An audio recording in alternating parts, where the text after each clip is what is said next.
So March, we did observe a lot of activity pick up on the production side.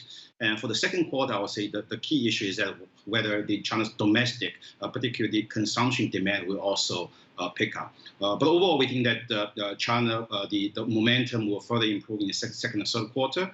Having said that, I'll say that for the full year, we are on the cautious side. We believe China will print the lowest growth, 1.3% for the full year. Which means that even in the second half, when the economy recovers, it's very difficult to move back to the pre-virus growth path. We're talking about still slightly below, and some permanent economic losses will be there. So would you say then that the state of the consumer recovery is the critical element to determine whether or not that V-shaped recovery stays intact? Because others have really questioned whether V-shaped recovery is possible given what we're expecting in the way of demand dropping off from other parts of the world.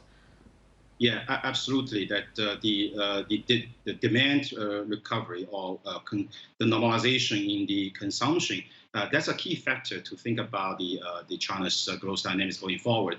Of course, on the negative side, that particularly you talk about the U-shape. I think one legitimate argument is that there's no reason to believe that global economy were doing fine. Actually, the JPMorgan house view that we are foreseeing the deepest global recession since the Second War in the second quarter of this year. The advanced economy, on average, the growth would decline by 40% in quarter-over-quarter, seeing adjusted annualized rates in the second quarter. So that means actually the global demand will collapse. The global production chain will also face a major disruption.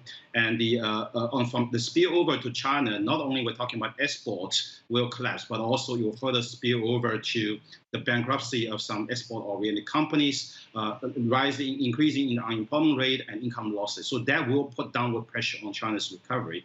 But more importantly, I would say the reason why we're positive is that on the domestic front, keep in mind China has the biggest retail market in the world. So the recovery in the domestic demand, that's very critical to decide whether China will see a V-shaped recovery. As we see that in terms of the virus control, it's of China's first in, first out. It's on the right path, and the risk of a second wave contagion seems manageable at this moment.